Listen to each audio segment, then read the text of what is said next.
नमस्कार दोस्तों, bloody tax के आज के बहुत ही ज्यादा भूतिया से अलग से डरावने से एपिसोड में आप सभी लोगों का बहुत बहुत स्वागत है। दोस्तों, आज का वीडियो बहुत ही ज्यादा डिफरेंट होने वाला है और ये जो आज की स्टोरी मैं आप लोगों को बताने वाली हूँ, ये जो घटना घटी थी आज से बहुत साल पहले घटी थी 2008 में। ये जो घटना मुझे लिख के भेजा है, पूनम नाम की लड़की ने लिख के भेजा है। पूनम एक्चुअली कोलकाता की रहने वाली है और उसकी फैमिली भी कोलकाता की रहने वाली है। 2008 में क्या होता है इनके साथ जिसकी वजह से वो उसकी फैमिली आज तक उस दिन को भूल नहीं पाए हैं और आज तक जो उनके साथ घटना घटी थी उनके दिमाग में अभी भी है। चलिए स्टार्टिंग से जानते हैं पूरी स्टोरी को।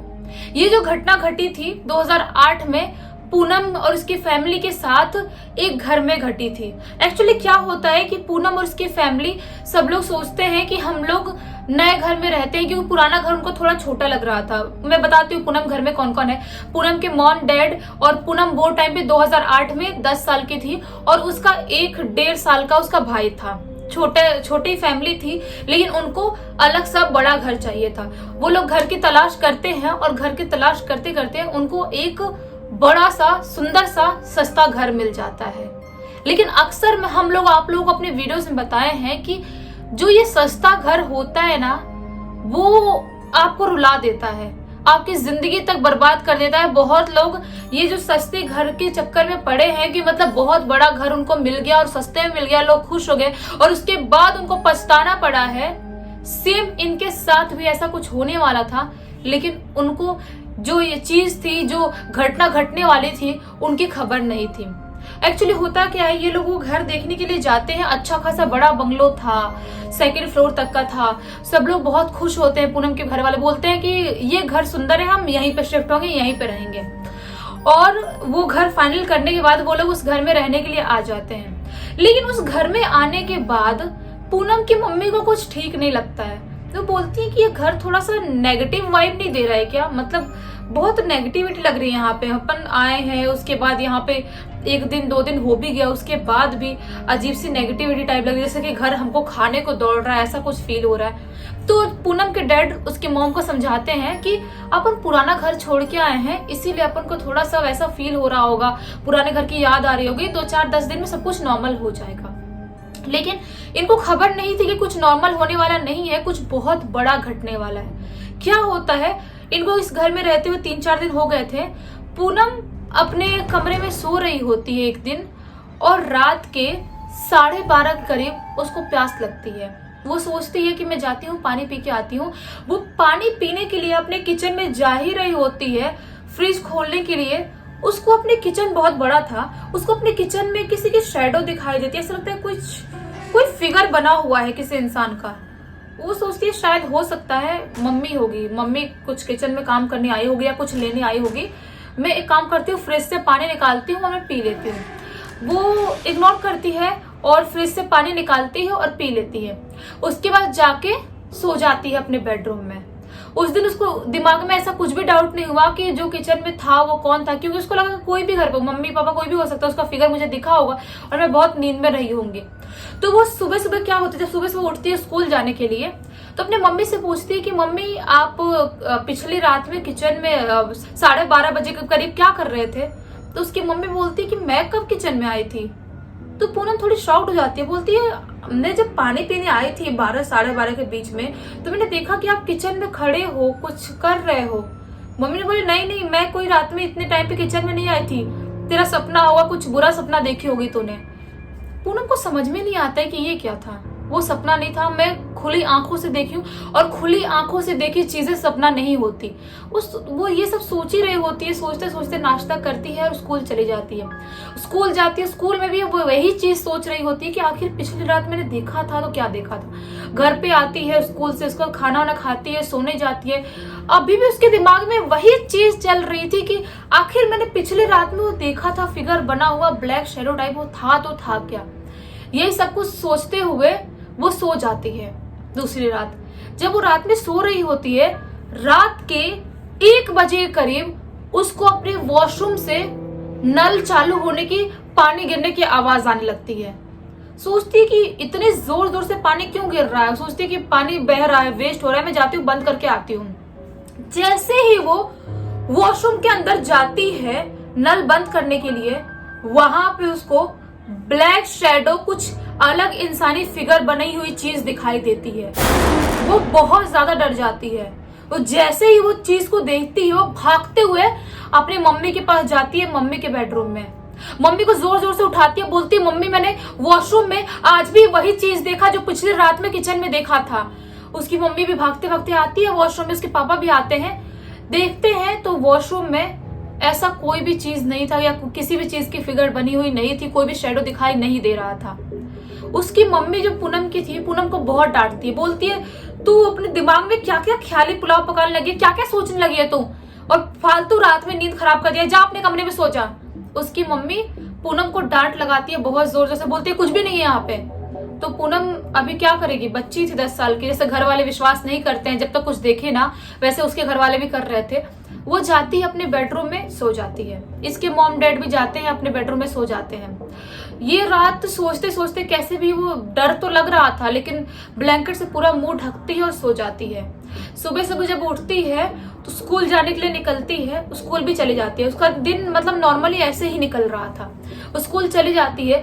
उसी दिन, तीसरे दिन, जो ये कांड हुआ था उसके तीसरे दिन, पूनम की मम्मी कपड़े सुखाने के लिए टेरिस पे जाती है, और उसका जो भाई था उसको टेरिस में एक रूम था जहाँ पे फैन लगा हुआ था और वहां पे अलमारी भी थी मिरर वाली, वहां पे बेड पे उसके भाई को सुला देती है और वो कपड़े सुखाने लगती है। जब उसकी मम्मी टेरिस पे कपड़े सुखा रही थी, उसकी मम्मी अचानक से कपड़े सुखा सुखा के देखती है कि जो मिरर लगा हुआ है जो अलमारी में, वहां पे दिखाई दे रहा है कि उसका भाई खड़ा हुआ है और खड़े होकर मिरर में देख रहा है। वो बहुत शॉक्ड हो जाती है क्योंकि जो पूनम का भाई था वो ऐसे खड़े नहीं हो पाता था, बिना कुछ पकड़े से खड़े नहीं हो पाता था, और इससे पहले कभी वो ऐसे मिरर के पास या कैसे भी खड़े होके खुद के पैर से नहीं खड़ा हुआ है, कुछ ना कुछ पकड़ के ही खड़ा हुआ है। उसकी मम्मी बहुत टेंशन में आती, सोचती मैं जाती हूँ देखने के लिए, कहीं बेड से गिर गया तो फिर अलग ही लफड़ा हो जाएगा।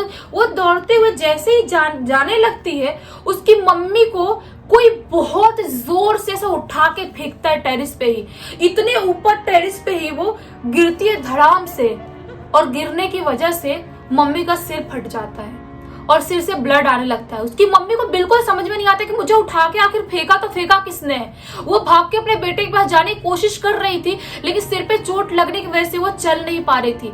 वो कैसे भी घसीटते घसीटते जो टेरिस पे रूम था जहाँ पे उसका भाई था, वहां पे जाती है उस रूम में देखती है तो उसका भाई अभी भी उस बेड पे सो रहा था।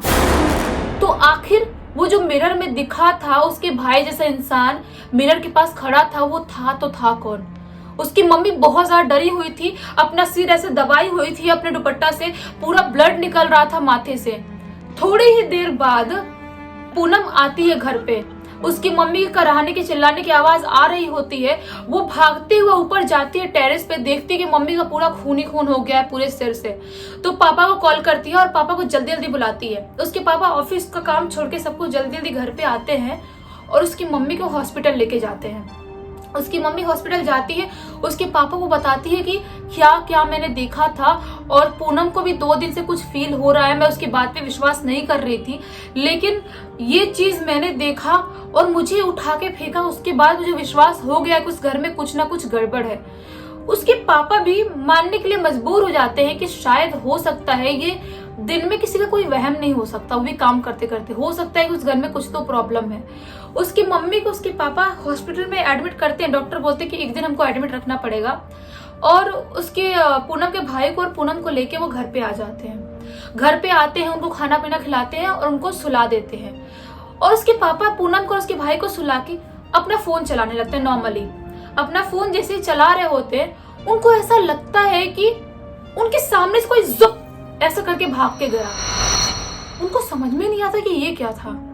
ये सोच ही रहे होते हैं और पूरे घर में चारों तरफ ऐसे आंख करके देख ही रहे होते हैं, तभी अचानक से उनके किचन से पूरे बर्तन करके गिरने की आवाज आने लगती है। उनको समझ में नहीं आता किचन से सारे बर्तन कौन उठा उठा के फेंक रहा है। वो भागते हुए किचन में जाते हैं, किचन जाके देखते हैं तो किचन के सारे बर्तन नीचे फर्श पे गिरे हुए थे। वो बहुत ज्यादा डर जाते हैं और सोचते हैं कि भाड़ में या बर्तन, मैं बच्चों के पास जाता हूँ। वो जैसे ही बच्चों के पास अपने बेडरूम में घुसने की कोशिश करते हैं, वो जो बेडरूम का दरवाजा था उसके पास ही खड़े होकर देखते हैं, उनको दिखाई देता है कोई ब्लैक शैडो उनका जो बेटा है 1-1.5 साल का, उसके बॉडी के आर पार हो गया।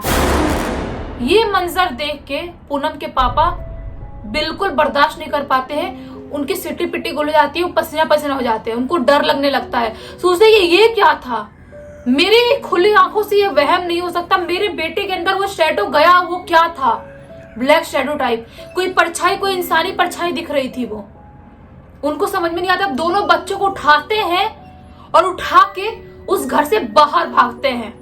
घर से बाहर भागने के बाद वो जो हॉस्पिटल था उनके घर से थोड़ा ही 1-1.5 किलोमीटर दूर था, नजदीक ही था। अपने बच्चों को लेके भागते हुए हॉस्पिटल में पूनम की मम्मी के पास जाते हैं। पूनम की मम्मी को एक एक बात बता देते हैं।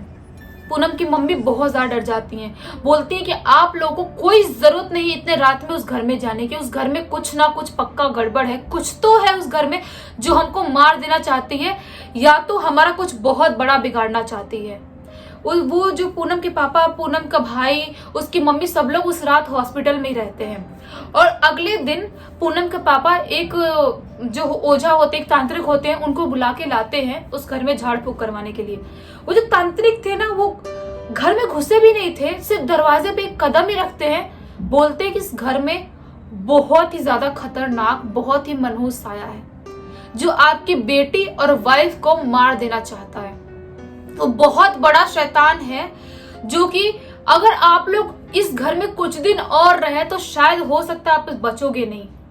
वो जो तांत्रिक बाबा थे उस घर में झाड़ फूक तो करते नहीं, बोलते कि आप लोग सोच लो कि आप लोग इस घर में रहना कि नहीं। झाड़ फूक तो मैं पूरी तरह से कर दिया हूँ और ताबीज बना के देते हैं 2, एक पूनम के लिए कि उसकी मम्मी के लिए। बोलते हैं ये ताबीज भी पहन लो, लेकिन आपको इस घर में रहना या नहीं रहना वो आपको डिसाइड करना है। क्योंकि झाड़ फूक करने के बाद भी कुछ ऐसी शक्तियां होती हैं, जो स्ट्रॉन्ग शक्तियां होती हैं, जो नहीं होती है, काबू में नहीं आती हैं। आपको आपका खुद का ही रास्ता बदलना पड़ता है। मान लो आप इस घर में रहोगे, कुछ उसने बुरा कर दिया तो फिर क्या कर सकते हो आप। तो पूनम के डैड सोचते हैं कि तांत्रिक बाबा सही बोल रहे हैं, हमको यहाँ पे एक दिन भी नहीं रुकना चाहिए। उसी दिन झाड़ फूक करने के बाद ताबीज पहनते हैं और उस घर को सब लोग छोड़ देते हैं। पूरा सामान उसी दिन सेम डे खाली कर देते हैं और एक दूसरा घर जल्दी जल्दी देख के, कोई रिश्तेदार में था जो उनके रिश्तेदार में बताता है कि ये एक घर खाली है, यहाँ पे आप तब तक के लिए शिफ्ट हो सकते हो, फिर बड़ा घर देख के वापस ले लेना। उस घर में जाके ये लोग शिफ्ट हो जाते हैं, नए घर में। उसके बाद इनकी जिंदगी में जो भी चीजें घट रही थी वो नॉर्मल हो जाती है। लेकिन ये सब घटनाएं क्यों घट रही थी, इसके पीछे एक और रीजन था। क्योंकि जब ये लोग इस घर में शिफ्ट किए थे उससे पहले इस घर का पूजा नहीं करवाए थे। और आप लोगों को एक चीज मैं बता दूं कि आप किसी भी घर में कहीं पर भी रहने जा रहे हो, सबसे पहले पूजा करवाओ, वहां पे लुबान जलाओ या कुछ ना कुछ, मतलब जो भी आप धर्म मानते हो उस धर्म में कुछ पढ़ो। आप वो कुछ भी मंत्र पढ़ो, कुछ भी ऐसा करो कि जिसकी वजह से जो घर में नेगेटिविटी रहती है पुरानी, वो खत्म हो जाए। इन लोगों ने वो चीज नहीं किया था, जिसकी वजह से इनकी जान जाते जाते बची। आप लोग बताना कि आप लोगों को क्या लगता है, आखिर क्यों वो शैतान उन लोगों को उस घर में नहीं रहने देना चाहता था। कमेंट बॉक्स में जरूर बताना। अगर आप लोगों ने इस वीडियो को अभी तक देख लिया तो इस वीडियो को लाइक कर देना, इस चैनल को सब्सक्राइब कर देना, बेल आइकन दबा के ऑल पे क्लिक कर देना, ताकि जब भी मैं नया वीडियो डालूं सबसे पहले आप लोग पास पहुंचे। तब तक के लिए बहुत बहुत धन्यवाद। वापस से कल मिलते हैं एक बहुत ही अच्छे से खौफनाक वीडियो के साथ।